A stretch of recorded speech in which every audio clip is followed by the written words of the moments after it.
Hi అండి. నమస్తే. నేను మీ తేజస్విని. ఈరోజు కూరగాయల్లో రారాజైన వంకాయ పప్పు ఎలా ప్రిపేర్ చేసుకోవాలో చూద్దాము. రైస్‌లోకి, చపాతీలోకి చాలా టేస్టీగా వచ్చింది వంకాయ పప్పు అయితే.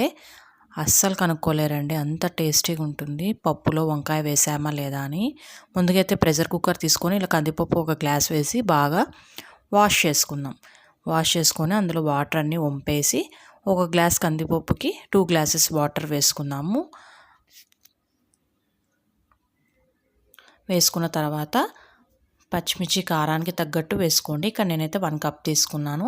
అలాగే టమోటాలు ఒక 4 తీసుకొని కట్ చేసి వేసుకుందాము.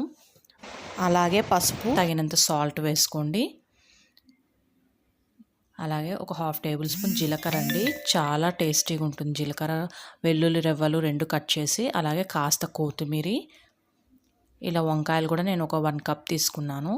చింతపండు తగినంత వేసుకొని ప్రెషర్ కుక్కర్ మూత పెట్టేసి ఒక 3 విజిల్స్ పెట్టుకుందాం. మన పప్పు అంతా బాగా ఉడుకుతుంది. అలా ఉడికిన తర్వాత మెత్తగా ఇలా రుద్దుకోవాలండి. రుద్దుకున్న తర్వాత దీనికి పోపు పెట్టుకుందాం.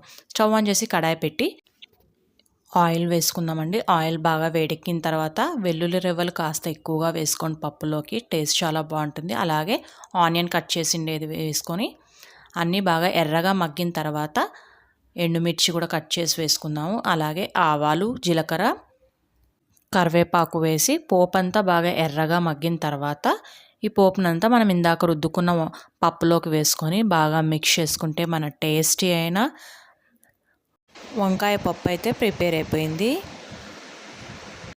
నచ్చినట్టయితే వీడియో చూసిన తర్వాత మర్చిపోకుండా సబ్స్క్రైబ్ చేయండి, అలాగే లైక్ చేయండి, అలాగే షేర్ చేయండి. Thank you so much for watching this video.